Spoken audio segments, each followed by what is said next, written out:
Salut, j'espère que vous allez bien. Oui, le titre est intriguant. Tu te doutes bien qu'à l'approche de Noël, je me suis dit, putain, mais on pourrait parler de qui pour coller un petit peu avec la période. Il y a 2 ans, j'avais fait une vidéo sur la chanson de Noël, je pense, la plus populaire de notre génération. Mais il en existe énormément d'autres. Et c'est vrai que ces chansons qu'on écoute seulement à cette période-là de l'année sont carrément devenues une sorte de tradition. Frank Sinatra fait partie de ces artistes hyper présents lors des fêtes de Noël, avec Jingle Bells, Let It Snow, et pourtant, quand on regarde son parcours de vie, rien ne présageait qu'il allait être, lui, une voix incontournable de cette période de fête. Entre être ami avec des présidents, devenir un proche assumé de la mafia, avoir un nombre d'histoires douteuses incalculables, c'était le candidat idéal pour se faire une petite vidéo histoire. Si vous me le permettez, on va retracer ensemble son parcours pour faire le plein d'anecdotes. Quand vous entendrez ces chansons dans les prochains jours, vous pourrez dire « Dis donc, tu le savais ça ?» N'oubliez pas de vous abonner, de laisser un petit j'aime, c'est important.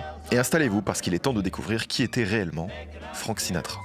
What I do with my life is of my own doing. I live it the best way I can. I've been criticized on many occasions because of acquaintances and what have you. But I don't do those things to have anybody follow me in doing that same thing, is what I mean.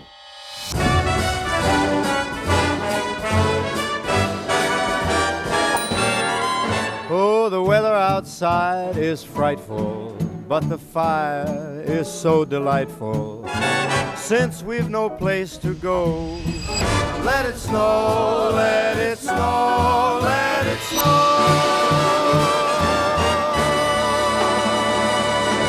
The only thing you owe the public is a good performance.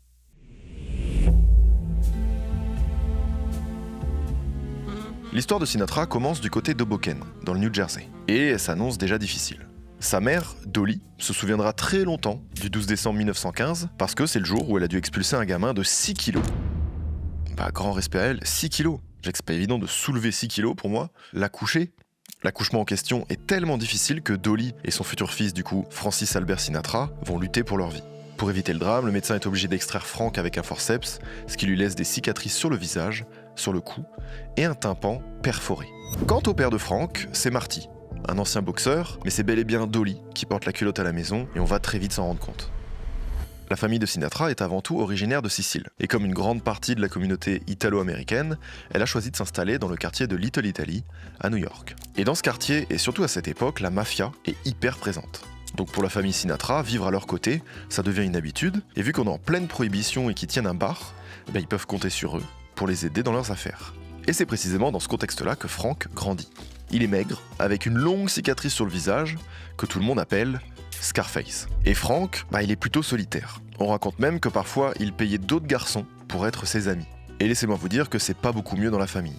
Il est à la fois gâté et en même temps négligé, donc il a tout ce qu'il faut pour devenir un hypersensible et chercher un refuge. Et le refuge de Frank, c'est les chansons et les films de gangsters. À ce moment-là de sa vie, c'est l'époque du swing et des big bands, des sortes de gros orchestres de jazz ultra connus à l'époque. Mais c'est aussi l'époque des crooners, comme Bing Crosby, qui devient rapidement l'idole de Frank. I can't resist,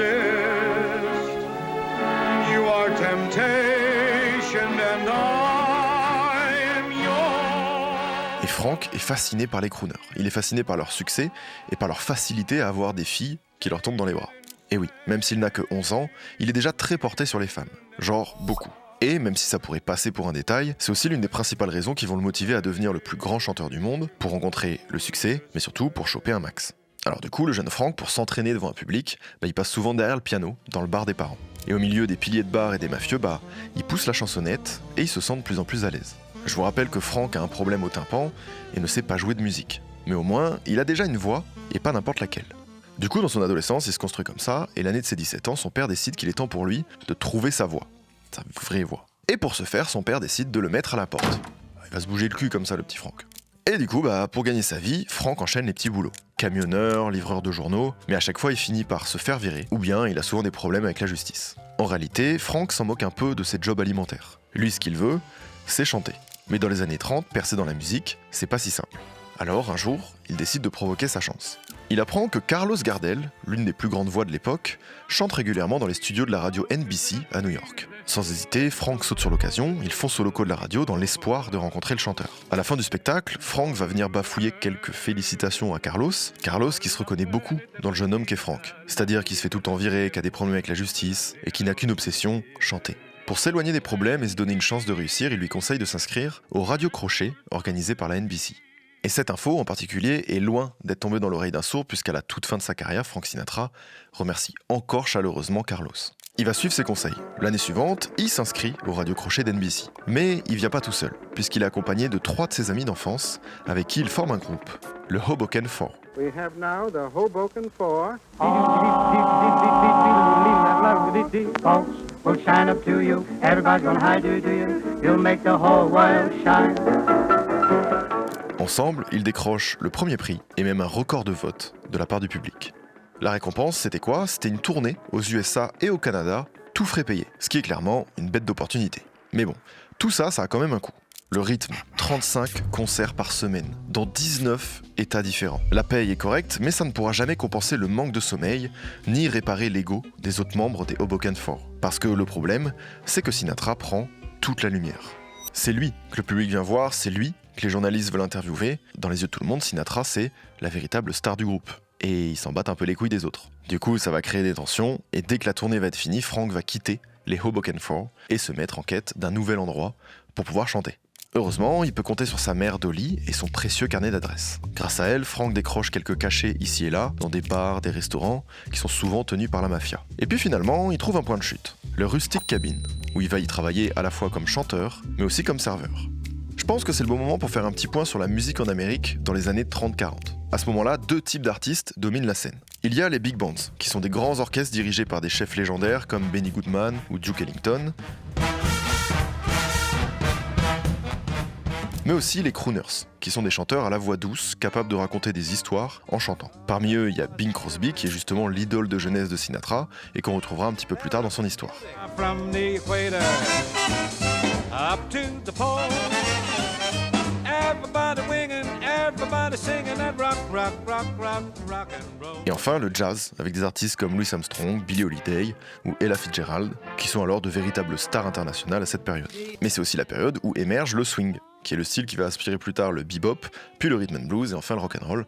Bon voilà, je vous refais pas toute l'histoire, mais grosso modo. Et le swing, c'est dans ce genre musical que Sinatra va briller. En 1938, ses mauvaises habitudes refont surface. Frank est arrêté par la police, il est accusé de séduction et d'adultère avec une femme mariée. C'est de cette arrestation que vient le fameux mugshot, super connu de lui, en mode beau gosse. Alors oui, pour plus de précision, séduire une autre femme était répréhensible à l'époque et surtout quand elle était mariée. Résultat, Frank passe 16 heures en cellule avant d'être relâché, et quand sa mère Dolly apprend la nouvelle, elle pète, tout simplement, un câble. Elle va tout simplement se rendre chez la meuf qui a porté plainte et la pousser dans les escaliers de sa cave. Bon, c'est surtout pour l'anecdote, mais ces galères vont pas du tout empêcher Sinatra de passer à la vitesse supérieure l'année d'après. Non seulement il se marie avec sa voisine Nancy Barbato, mais en plus il se fait repérer par le trompettiste Harry James, qui tient juste l'un des orchestres les plus connus du pays.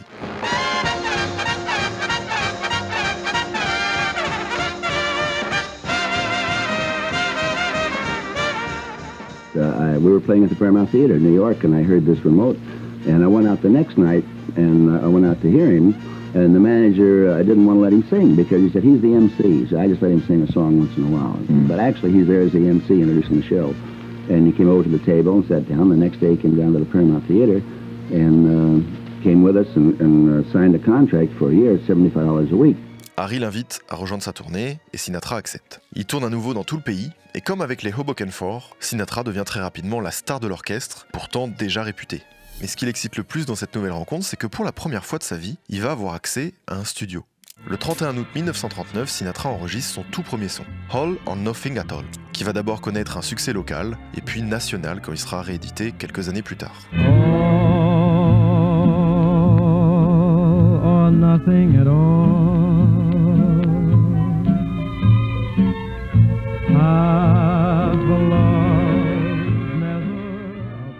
Ça fait 6 mois, et Sinatra a déjà plié le jeu. Le succès est là, mais c'est presque trop facile pour lui. Lui, il a surtout besoin de se challenger. Alors il rejoint le big band de Tommy Dorsey.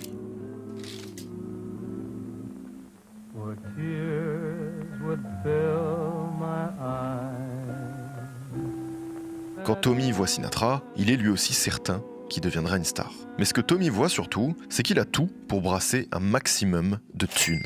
C'est donc comme ça que, sous l'aile de Tommy, Sinatra apprend les rouages du métier. Mais surtout, il va travailler sa voix en s'inspirant directement du jeu de Tommy. Et quand il se rend compte que Tommy ne reprend presque jamais son souffle pendant les morceaux, Sinatra se dit que ça vaut le coup d'essayer de faire pareil. Du coup, ce qu'il va faire, c'est qu'il va foncer à la piscine pour enchaîner les longueurs sous l'eau. Il va travailler son apnée, tout ça, et cet entraînement va porter ses fruits. Grâce à cette nouvelle gestion de sa respiration, Sinatra est beaucoup plus à l'aise. Il a toute l'amplitude pour raconter ses histoires en y mettant de la profondeur, et c'est ce qui fait toute la différence avec les crooners de l'époque. With your eyes in the stars of old glory, Can I help but be faithful to you? Sa maîtrise de la voix paraît si simple que le public lui donne un surnom plus qu'évocateur, The Voice. Autrement dit, grâce à l'orchestre de Tommy, Sinatra devient rapidement le chanteur le plus populaire du pays. C'est rare les histoires où c'est juste des gens qui ont le mode facile du jeu, c'est allé super vite mais... bon bah c'est son histoire quoi. Les dates s'enchaînent, les projets aussi. En 1941, il se lance même dans une série de comédies musicales à Hollywood. Petit à petit, Sinatra réussit son pari et devient une idole populaire. What loving you can be. Mais ça ne fait pas ses affaires pour autant. Parce qu'en fait, Tommy, son délire, c'est de refiler des contrats abusés.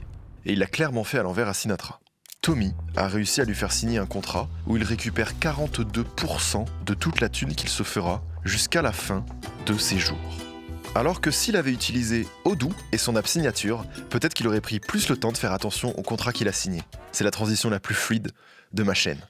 Merci à eux de sponsoriser cette vidéo, et oui, ça arrive en plein milieu. Odoo, c'est un logiciel de gestion tout en un qui offre aux entrepreneurs toute une gamme d'applications pour faciliter la gestion de leurs affaires, la facturation, la gestion de projets, les inventaires. La dernière fois, je vous avais montré la création de sites web, qu'ils font aussi dans ma vidéo sur Childish. Et oui, je dis Childish et je vous emmerde. Odoo, ça suit ton évolution et ça te permet d'ajouter des applications supplémentaires au fur et à mesure que ton activité va se développer et que tes besoins vont changer. La première application est gratuite à vie et aujourd'hui, je veux vous parler de l'application Signature que je trouve pratique. Ça aurait pu servir à Frank Sinatra dans les années 40, mais malheureusement, ça n'existait pas. Avec l'application Signature, tu peux personnaliser, envoyer et signer des documents en quelques clics. T'ajoutes les signataires, tu fais des glisser-déposer, c'est facile. L'ordre des signatures, les rappels automatiques, tout ça. Ça te permet de faire des signatures rapides depuis n'importe quel appareil, grâce à une signature manuscrite. Tu as également un suivi en temps réel avec des notifications sur tout ça, une sécurité max avec un lien unique pour chaque signataire. Tu peux même créer des modèles et stocker tes documents dans un espace pensé pour ça. Mais surtout, l'envoi et la signature est 100% gratuite. Donc si jamais ça vous intéresse, voici l'offre que l'on propose avec mon lien. Tu as accès à l'ensemble des applications à partir de 19,90 par mois. La première application est gratuite, incluant hébergement et support illimité. Il y a toutes les informations dans le lien dans la description. Merci à eux, et quel dommage pour Frank Sinatra de n'avoir jamais connu Odoo. Enfin bon, on reprend.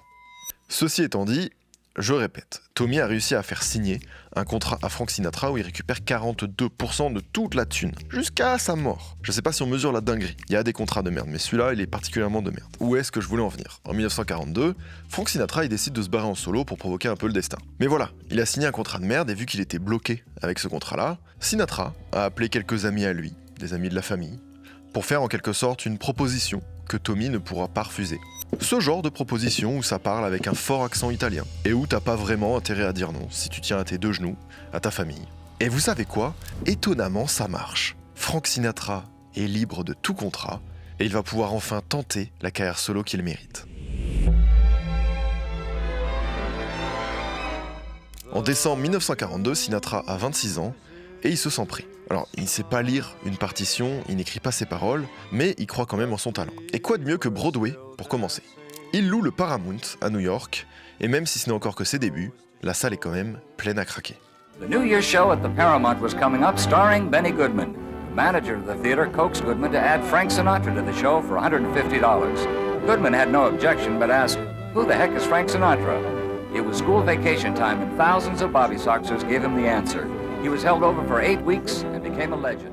Avec son âge, sa belle gueule, sa voix, Sinatra fait battre le cœur de toutes les adolescentes de l'époque. Surtout celles qu'on appelle les Bobby Soxers. Ces fans de swing et sapaient de la même façon avec leurs jupes et leurs chaussettes relevées. Pour assurer son petit effet, il paraît même que Sinatra en a payé certaines pour qu'elles tombent dans les pommes pendant le show. Et ça, c'est un coup marketing qui est ultra précurseur, si jamais c'est vrai.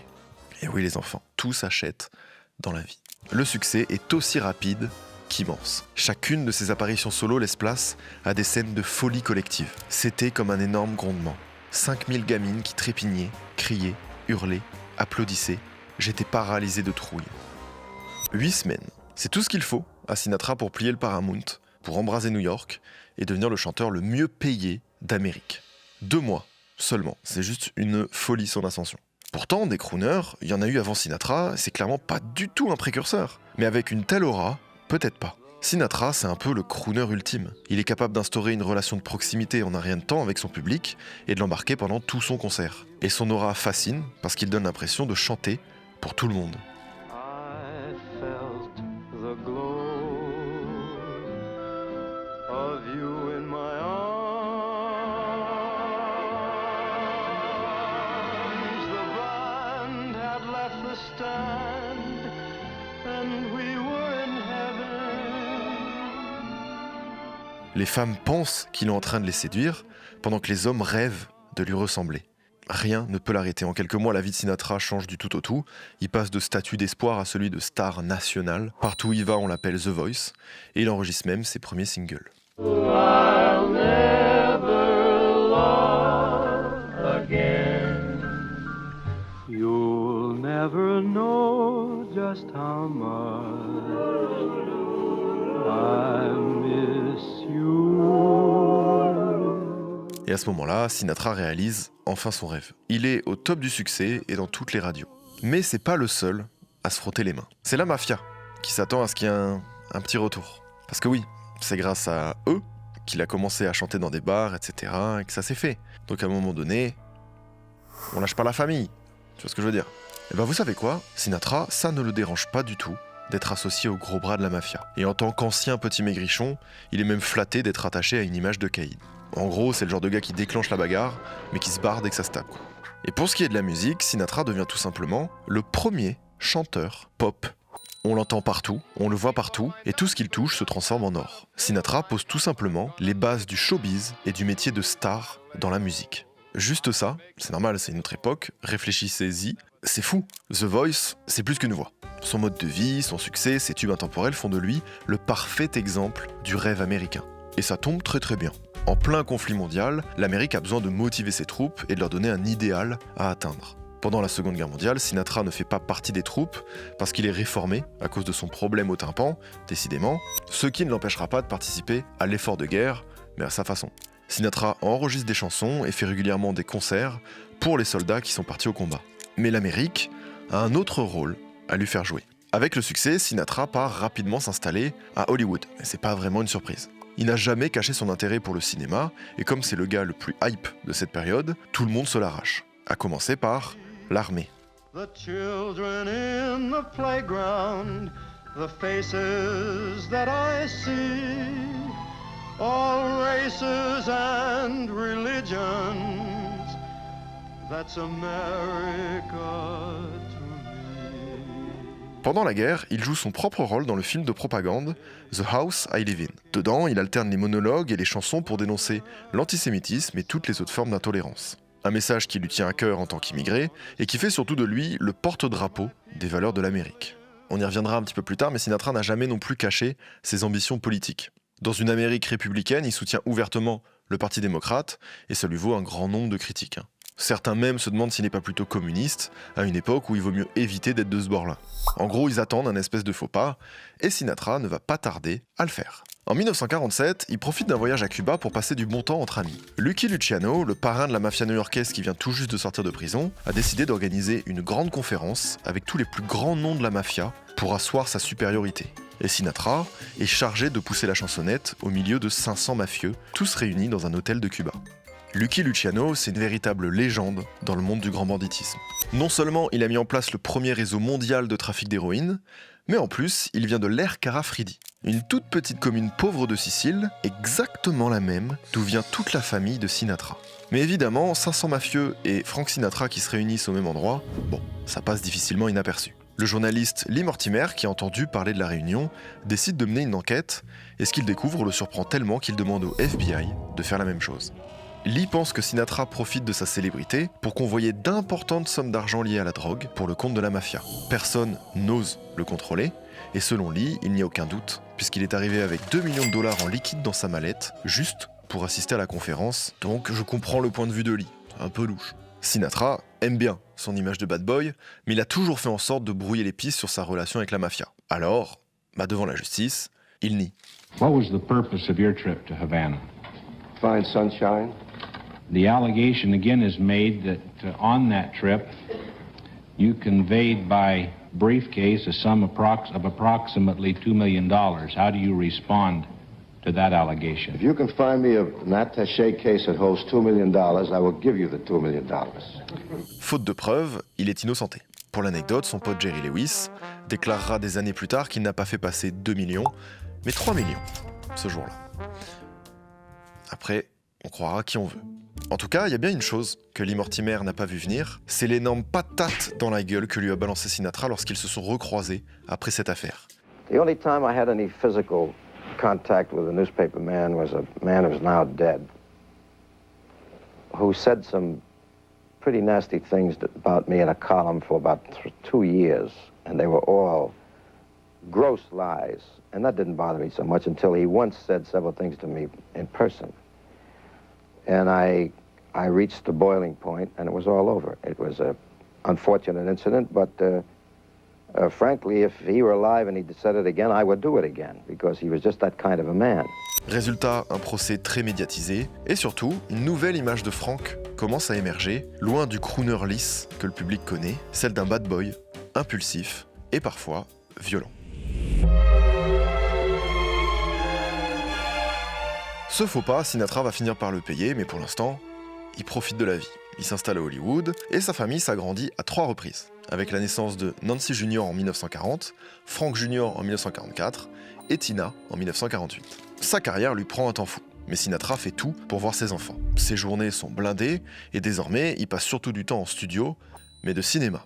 Il vient de signer 5 ans chez MGM et il est direct propulsé en tête d'affiche de leur plus grosse prod. Sinatra apprend donc le métier d'acteur auprès des meilleurs. Son partenaire à l'écran, c'est Gene Kelly, une vraie icône à l'époque, et si ce nom vous dit rien, vous connaissez au moins une de ses musiques. I'm singing in the rain, just singing in the rain. C'est lui qui lui apprend à danser et le feeling passe super bien entre eux.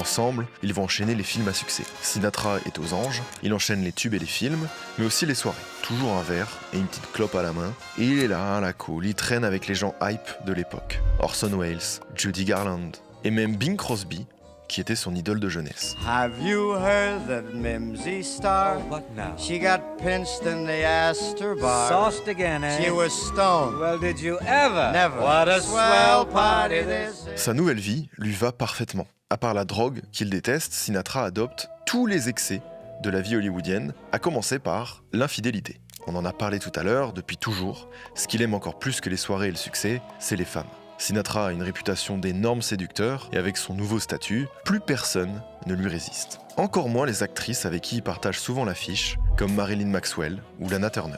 En gros, Sinatra couche avec tout ce qui bouge, et sa femme Nancy ne tarde pas à s'en rendre compte. Elle demandera finalement le divorce en 1950.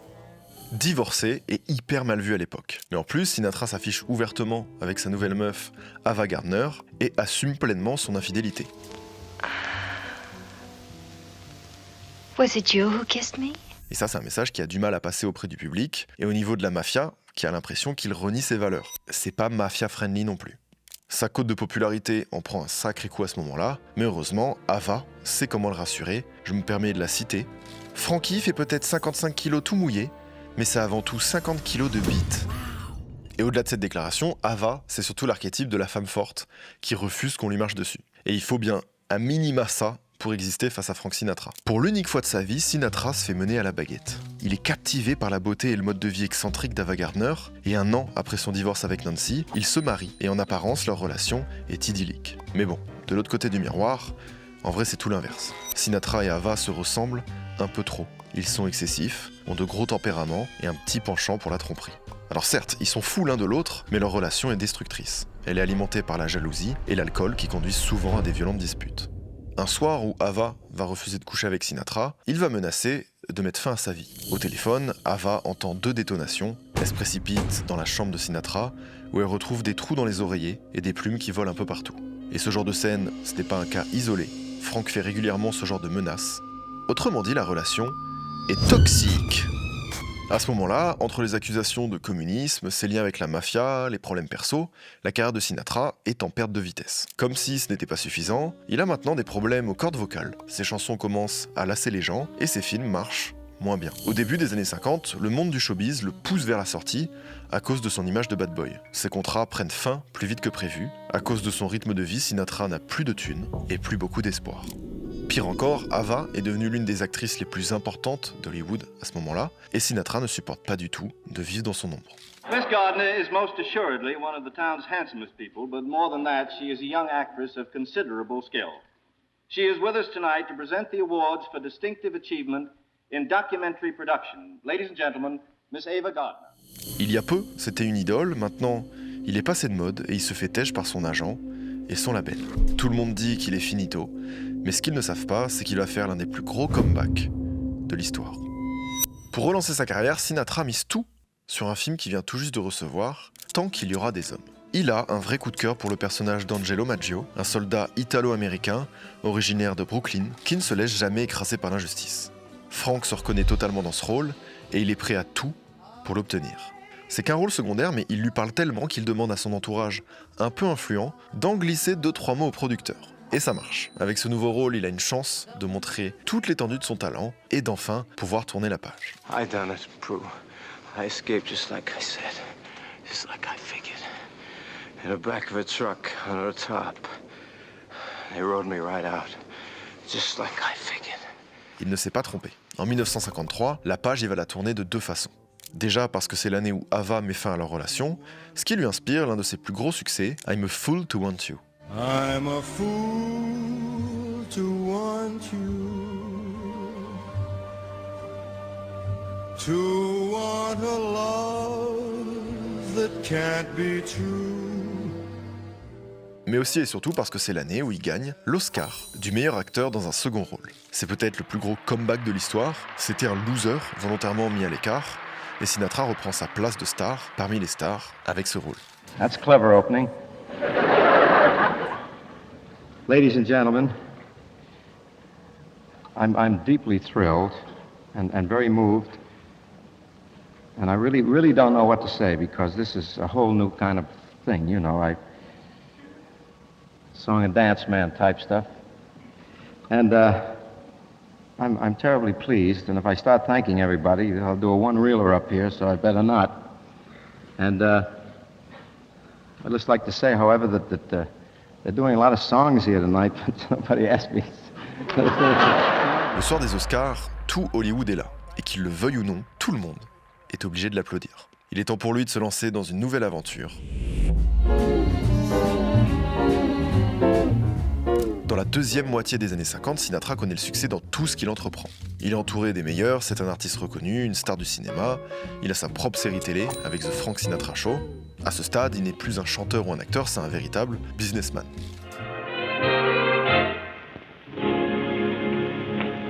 My story is much too sad to be told, but practically everything leaves me totally cold. À 40 ans, Sinatra mûrit et s'inspire de ses immenses succès et de ses déceptions pour les retranscrire en musique ou bien au cinéma. Comme lorsqu'il choisit d'incarner Frankie Machine dans le film The Man with the Golden Arm. Frankie, no! I can't stand it any longer. Look, just a little Please longer. help me. Keep me warm. I can't stand it any longer. Dans ce film, il joue le rôle d'un chanteur hyper addict à la drogue et qui tente de refaire sa vie. Un profil dans lequel Sinatra se reconnaît. De tous les rôles qu'il a pu jouer, Sinatra dit que c'est son préféré. Et la performance qu'il livre vaut une nouvelle nomination aux Oscars. Mais cette fois, pour le rôle principal. Frank Sinatra in The Man with the Golden Arm. Et niveau musique, Sinatra n'est plus le gentil petit crooner qui chante des mélodies pour les adolescentes. Avec l'âge et son mode de vie excessif, sa voix a gagné en maturité et sa palette musicale s'est diversifiée. Désormais, il alterne entre le swing et des textes plus mélancoliques et il a bien compris un truc, pour vendre des disques, faut raconter des histoires. Et c'est comme ça qu'il va se démarquer des autres artistes. C'est cet aspect qui lui permet de connaître un succès, on va dire, populaire et de le rendre de plus en plus perfectionniste. I learned that it's a good idea to really have your homework done and have everything well planned because he's a perfectionist. And if we come in 3 hours early and get all the balances done, get all the notes straightened out and everything else, because he doesn't like to circle the field too much, you know. He doesn't like to linger. He condenses his energy and puts it all together, and as a perfectionist, he goes for it at the moment. And you might not get more than 1 or 2 takes, and so it's good that everybody's ready, because if he goes and gets his, you know, he might start without you. Déjà, il n'enregistre que très tard la nuit. Selon lui, c'est à ce moment-là que sa voix est la meilleure. Ensuite, il enchaîne les clopes et les discussions pour la chauffer, et quand il est prêt à entrer en cabine, il demande à être le plus proche possible du groupe qui l'accompagne pour ressentir au maximum leur énergie. Il fait des dizaines et des dizaines de prises pour choper la bonne, et ses amis proches sont toujours présents pour lui donner son avis. C'est comme ça qu'on obtient la perfection, selon Sinatra. Et cette soi-disant perfection le conduit sur les plus grosses scènes du monde entier. Mais surtout à un endroit très précis, Las Vegas. Une ville qui est devenue entre-temps l'Eldorado des casinos et des chanteurs américains qui rêvent de s'y établir en résidence pour y vivre la vida loca et se faire un max de thunes. Mais à ce petit jeu, Sinatra est le roi. Sinatra donne son premier show à Vegas en 1951 et il y retourne très régulièrement au point d'être qualifié comme le roi indiscutable de la ville. C'est lui qu'on charge d'animer les cérémonies d'ouverture des nouveaux casinos ou d'accueillir les VIP les plus importants comme les politiques. C'est simple, à chacun de ses concerts, tous les hôtels de la ville sont complets. Sinatra installe ses quartiers au Sands, un hôtel casino ultra luxueux dont il détient 2% des actions. Sauf que, bon, vous le voyez venir, qui dit casino dit mafia, et disons que eux aussi ont des parts dans les casinos, tout se connecte. Sinatra ne se cache même plus. Il passe une grosse partie de son temps libre avec les plus grands parrains du crime organisé. Quand il n'est pas avec Lucky Luciano, il traîne souvent avec Giancana, le parrain de la mafia de Chicago. Et encore une fois, ça ne passe pas inaperçu, au point que le patron du renseignement américain décide d'ouvrir une enquête sur Frank Sinatra. Écoute téléphonique, espionnage, filature. À partir de là, c'est le début d'une des plus grandes traques du FBI. Dites-vous qu'en 30 ans, ils ont composé un dossier de 1200 pages qui recense des histoires de pots de vin, de disparitions mystérieuses, de relations avec les membres les plus importants de la pègre. D'ailleurs, les amis et les proches de Sinatra sont tellement haut placés que Sinatra lui-même se doute qu'il y a une enquête qui est ouverte sur lui. En tout cas, c'est pas ça qui l'empêche d'ouvrir son propre hôtel casino au nord-est de Sacramento. Le Carnival Lodge and Casino est parfaitement placé. Il est près d'un immense lac pour attirer toutes les stars d'Hollywood en quête d'un peu d'intimité le week-end. Sinatra investit des tonnes d'argent pour en faire un établissement d'exception. Dans les années 60, Sinatra est au top de sa carrière et s'affiche avec les plus grandes célébrités. Il partage le lit des plus belles femmes du monde et personne ne résiste à son charme. Même pas Grace Kelly, la future princesse de Monaco, ou encore Marilyn Monroe. Et quand Sinatra n'est pas dans une chambre, il passe la plupart de son temps à Vegas, à faire la fête avec sa bande de potes, tous ultra célèbres. Dedans, il y a le chanteur et acteur italo-américain Dean Martin, l'acteur Peter Lawford, l'acteur Joey Bishop, la bête de scène Sammy Davis, et Sinatra, le chef incontesté de la bande. Dites-vous que Sinatra participe à construire cette image qu'aujourd'hui on a de Las Vegas. Et dans un Vegas qui est en train de devenir mythique, ils passent leur nuit à boire, à se séduire dans les casinos, et ils reviennent dormir au petit matin, comme une bande de rats. Pourquoi je vous dis ça? Parce que c'est ce qui leur vaut le surnom de Rat Pack.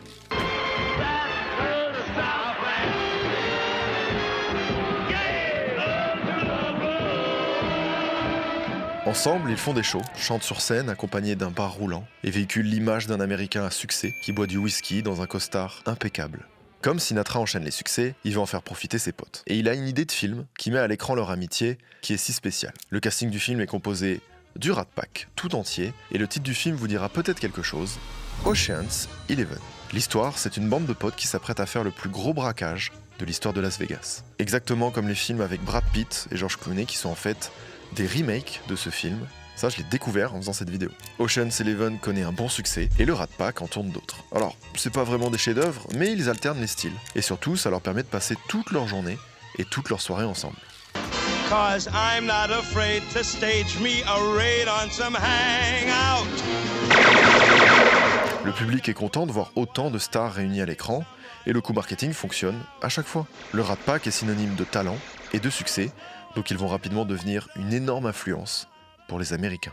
Mais il y a quand même un truc qui a du mal à passer auprès du public. La couleur de peau de Sammy Davis. La ségrégation bat son plein aux USA, et voir Sinatra être aussi proche d'un noir fait grincer des dents une partie du public.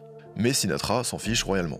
Au contraire, il le revendique et milite pour que tous les artistes, quelle que soit leur couleur de peau, soient payés de la même somme à Las Vegas. Frank Sinatra et le Rat Pack se montrent régulièrement au meeting de Martin Luther King et soutiennent ouvertement son combat en chantant à ses galas, etc. Alors, on s'attendait peut-être pas à ce qu'un tel groupe de fêtards devienne des militants, mais dans les faits, ça tient beaucoup aux valeurs de Sinatra, et aussi à ses ambitions politiques. À force de faire des soirées, Sinatra, qui est ouvertement démocrate, va rencontrer beaucoup de monde. Comme par exemple, le futur président américain de cette époque.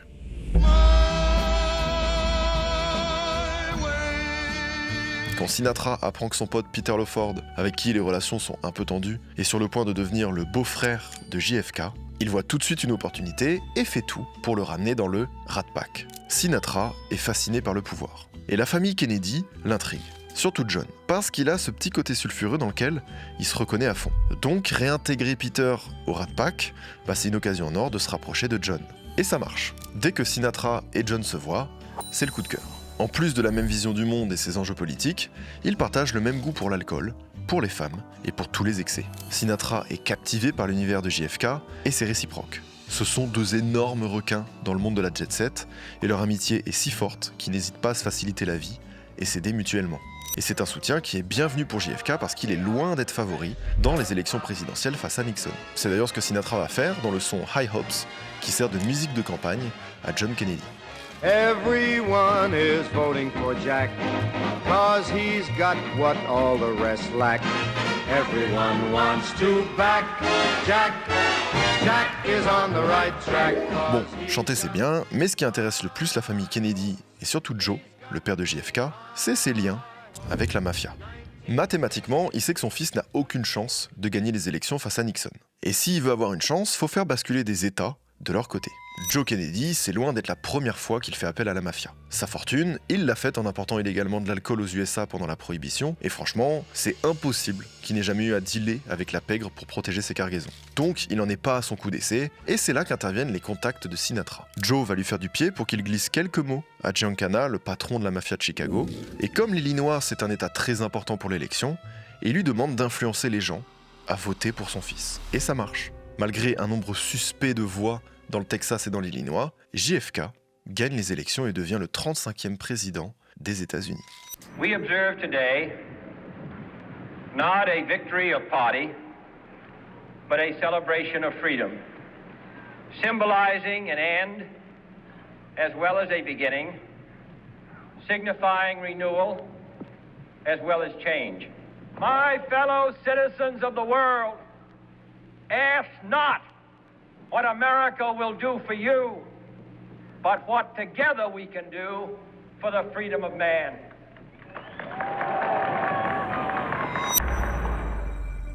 C'est fou que Sinatra ait un lien avec ça, c'est fou.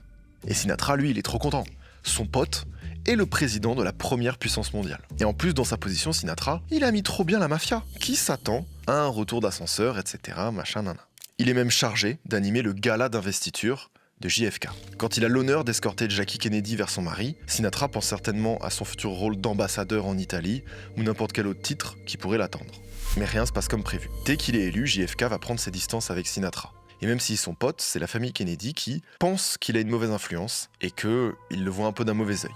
Pire encore, JFK nomme son frère Robert à la tête du département de la justice. Et pour rattraper l'image de sa famille, son frère mène une lutte active contre la mafia et le milieu du crime organisé. Et ça, autant vous dire que c'est une terrible nouvelle pour Sinatra qui se retrouve à faire le tampon entre la mafia et le président des États-Unis. Il y a une personne qu'on a évoquée un petit peu tout à l'heure, qui n'a pas trop de rapport avec la mafia, mais qui a aussi un lien très fort avec Sinatra et JFK, c'est évidemment Marilyn Monroe. On est en 62, et le dernier week-end avant sa mort, elle l'a passé au Cal Neva Lodge, où Sinatra l'a invité pour passer du temps avec lui, et le parrain, Giancana. À l'époque, Sinatra et Marilyn se voient très souvent. Elle a l'habitude de traîner avec ses potes mafieux, et c'est même lui qui l'a présenté à John et Robert Kennedy, avec qui on la soupçonne d'entretenir des relations. Le problème, c'est que ce week-end-là, Marilyn va finir dans un sale état. Elle est rapatriée inconsciente à l'hôpital de Los Angeles, et personne ne sait vraiment ce qui lui est arrivé. Un contexte qui devient encore plus étrange quand on sait qu'elle sera retrouvée morte d'une overdose quelques jours plus tard chez elle. One of the most famous stars in Hollywood history is dead at 36. Marilyn Monroe was found dead in bed, under circumstances that were in tragic contrast to her glamorous career as a comic talent. Son ancien mari, Joe DiMaggio, qui est resté très proche d'elle, ne croit pas vraiment que tout ça soit une coïncidence. Ça fait des années qu'il la voit sombrer dans l'alcool, les médicaments et la dépression, et il tient Sinatra en partie responsable de cette situation. Il lui en veut d'avoir présenté Marilyn au frère Kennedy qui l'accuse de l'avoir fait assassiner. Sinatra, son entourage et la famille Kennedy sont carrément indésirables à la cérémonie d'incinération de Marilyn. Only her half-sister, studio workers, and close friends of the late actress, among whom none were closer than DiMaggio and his young son, attend the services, which thereby have a dignity and simplicity denied many Hollywood rights. Bon, la mort de Marilyn, c'est une histoire dans l'histoire et on n'aura peut-être jamais le dernier mot, alors je vais même pas rentrer dans les détails du meurtre de JFK, qui aura lieu 1 an plus tard. Mais c'est au milieu de tout ça. Les théories sont nombreuses et l'une d'entre elles remonte jusqu'à la mafia, qui se serait sentie lésée après l'avoir aidé à gagner son élection. Cette même année, en 63, Frank Jr., le fils de Sinatra, va se faire kidnapper. Barry Keenan et Joseph Michelin, ses 2 ravisseurs, exigent une rançon de 240 000 $ et le FBI est sur le coup. Sinatra accepte de payer la rançon et apparemment, Frank Sinatra Jr. est libéré indemne après avoir réussi à négocier lui-même et à persuader ses ravisseurs de le relâcher. Naturally, but the only thing I could do is hope for the best. When did you first know he was safe? When did you I never knew that he was safe until I saw him. How do you feel now? How do you feel now, Mrs. Just beautiful, thank you. And may we be excused. When will you go back to work, Frank? Talk them out of it at all while We don't know that. We're keeping him home for a I'm not while. at liberty to release that information. Fellas, do you mind if we go now because I want to see them? C'est normal, si vous y comprenez rien, tout est bizarre dans cette histoire. Les kidnappeurs se font juger, emprisonnés, mais le public a quelques doutes. Ils se disent, et si c'était un coup publicitaire ? À l'époque, Sinatra Jr. est loin d'avoir la renommée de son père, et forcément une telle affaire fait parler dans les médias. Face à toutes ces rumeurs, le FBI prend la parole et dément la théorie du faux kidnapping. On arrive dans les dernières années de gloire de Sinatra. Il commence à se faire vieux le monsieur, mais malgré sa vie mouvementée, il résiste très bien face à la concurrence et aux nouveaux styles de musique émergents comme le rock par exemple. Pendant 3 ans, il est même PDG et le fondateur de Reprise Records, sa propre maison de disques avec laquelle il va signer ses potes du Rat Pack, Dean Martin et Sammy Davis Jr. Entre Jimi Hendrix, The Kinks, les beaux noms chez Reprise Records, c'est pas ce qui manque. Même Nancy Sinatra, la fille de Frank, est signée dans l'ancienne compagnie de son père. These boots are made for walking, and that's just what they'll do. One of these days, these boots are gonna walk all over you. Et vu la musique que c'est pas des gamins comme les Beatles ou les Stones qui vont lui faire peur. Ils ravent tout sur leur passage, ok, mais le boss, c'est Sinatra, et il compte bien leur prouver. En 66, il enregistre Strangers in the Night, qui se classe directement numéro 1 Billboard. Malgré le succès et la longue carrière de Sinatra, c'est seulement la 2e fois que ça arrive. Two lonely people, we were strangers in the night. Up to the moment when we said our first hello. 10 mois plus tard, il atteint à nouveau la première place avec Something Stupid, en duo avec sa fille. Tout simplement la première collaboration père-enfant de l'histoire à atteindre le sommet des charts. And afterwards we drop into a quiet little place and have a drink or two. And then I go and spoil it all by saying something stupid like I love. Et on est obligé de mentionner l'autre chanson qui va contribuer à élever la carrière de Sinatra, grâce à Claude François. Toute la journée, je vais jouer à faire semblant. And with it all, when there was doubt, I ate it up, then spit it out. I grew tall. And did it my way. My Way, c'est le plus gros succès de Sinatra. Un classique parmi les classiques à jamais rattaché à son image. La version de Claude François fonctionne bien, mais celle de Sinatra, encore plus.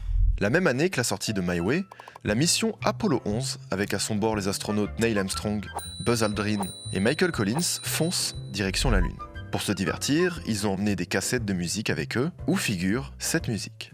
Fly me to the moon. Let me play up there with those stars. Let me see what life is like on Jupiter and Mars. Bon, même si la version de Sinatra est une reprise, c'est quand même cette musique que Buzz Aldrin aurait mis dans son casque pour sautiller sur la Lune. Fly me to the moon. Let me play up there with those stars. Et c'est ainsi que Frank Sinatra serait devenu le premier artiste à avoir été joué sur la Lune.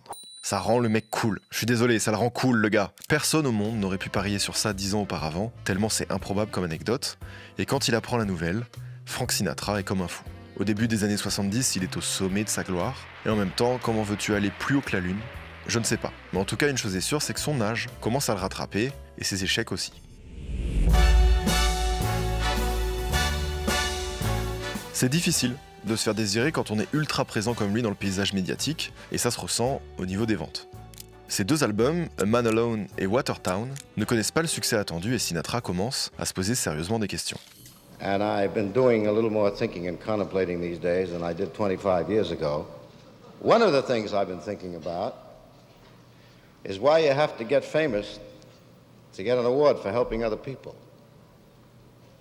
I'm not being facetious about it. I've just been thinking about it. It's true, actually. If your name is John Doe and you work night and day doing things for your helpless neighbors, what you get for your effort is tired. So Mr. and Mrs. Doe and all of you who give of yourselves to those who carry too big a burden to make it on their own, I want you to reach out and take your share of this Gene Hirschholt Humanitarian Award. En 71, c'est l'année où Sinatra remporte le John Hirschholt Humanitarian Award pour le féliciter de son engagement humanitaire. Mais c'est aussi celle de sa retraite. Il annonce la nouvelle le 13 juin 71. Thank you very much, ladies and gentlemen. I thought that it would be quite appropriate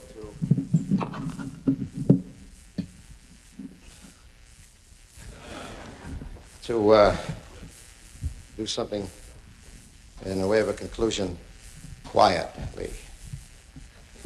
This is, it's appropriate for me because having been a saloon singer all my life, I'd become an expert on saloon songs. The kind of things that cause men to cry in their beers because they're in trouble with their girls.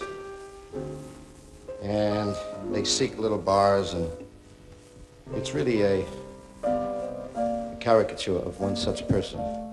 Après 36 ans de carrière, il tire sa révérence dans un ultime concert. The Voice s'en va finir ses beaux jours à Vegas et laisse la scène au petit nouveau. Oh, nothing at all. If it's love, there ain't no in between.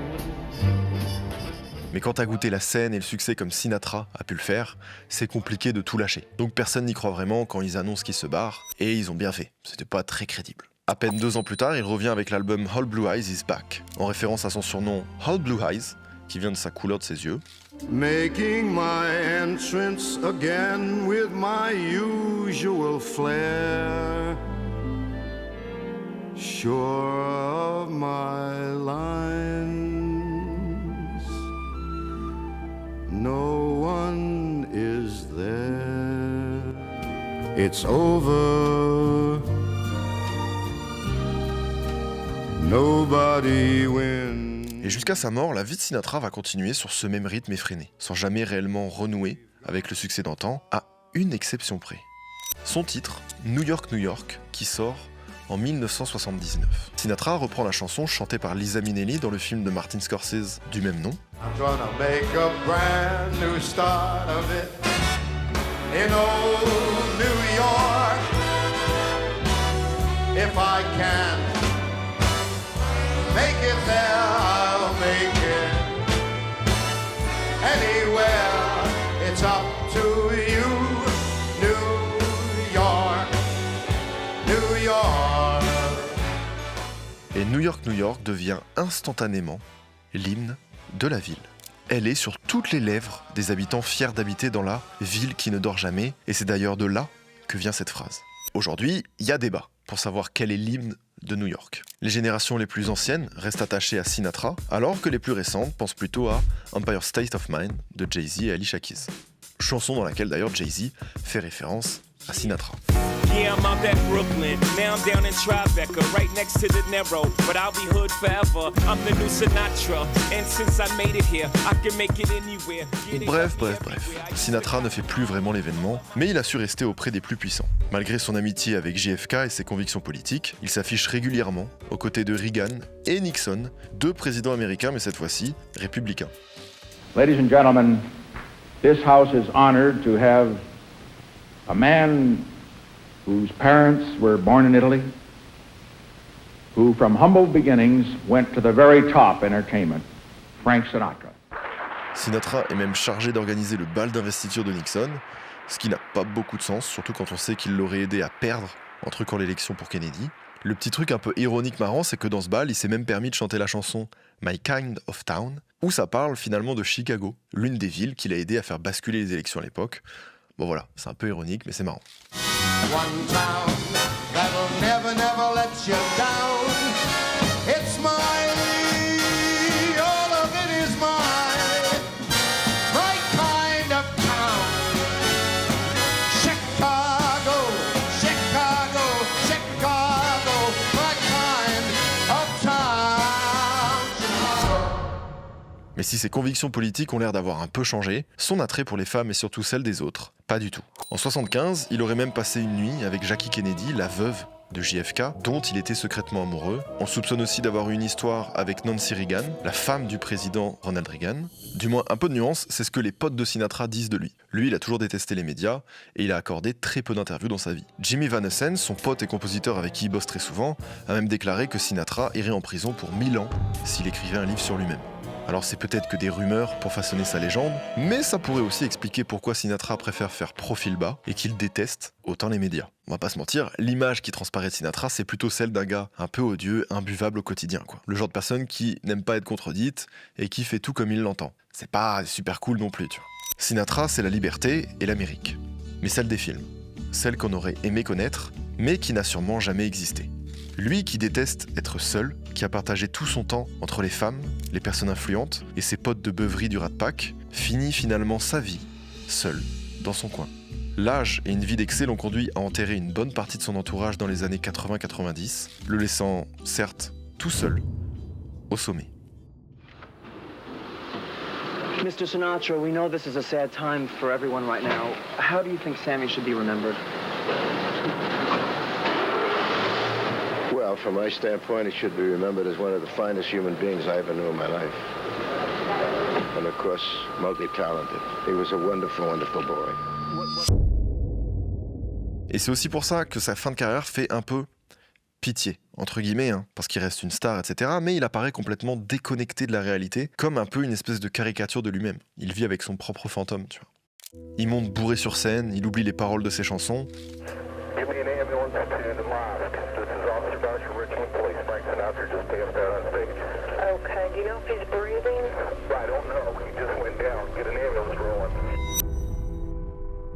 À Vegas, Sinatra vit dans sa bulle de gloire, comme si personne ne lui avait vraiment dit qu'il commençait à être dépassé, ou bien qu'il refusait de l'admettre.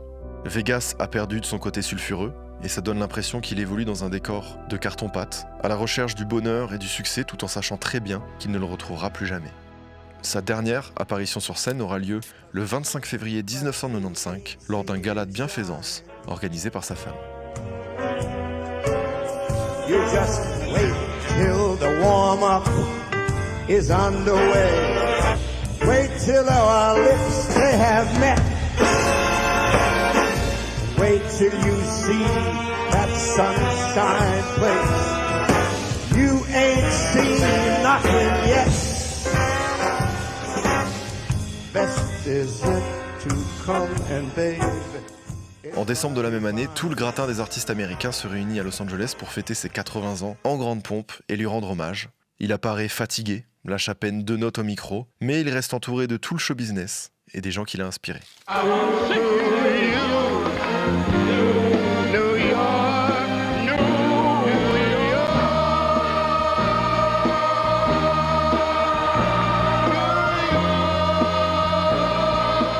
Sinatra, c'est plus de 50 ans de carrière, étalée sur 7 décennies. c'est plus de 50 films et 150 millions d'albums vendus dans le monde. Tout ça avec un problème d'audition et sans savoir lire une partition ou écrire une chanson. Il a déjoué quelque part tous les pronostics en devenant la première idole des jeunes, un acteur oscarisé, un chanteur à succès, le roi de Las Vegas.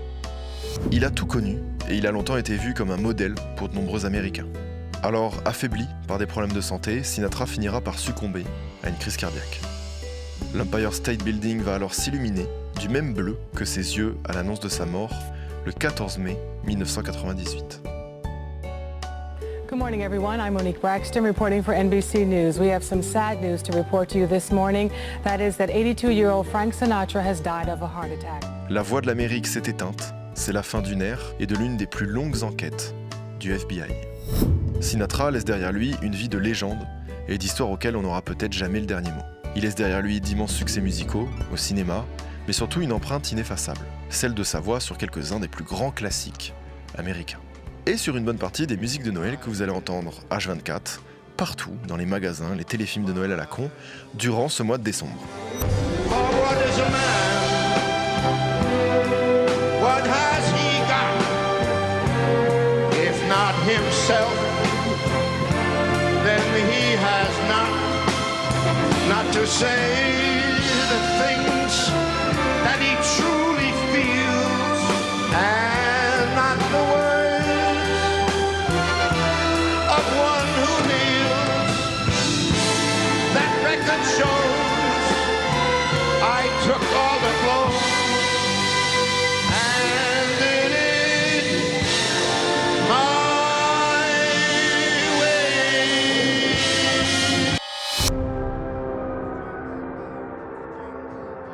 Parce que oui, à la base, si je vous parle de ça, c'est parce qu'en fait, Noël arrive, et moi, je voulais absolument vous souhaiter des bonnes fêtes, de passer un chouette moment en famille. C'est mon avant-dernière vidéo de l'année. Il y en aura une petite dernière.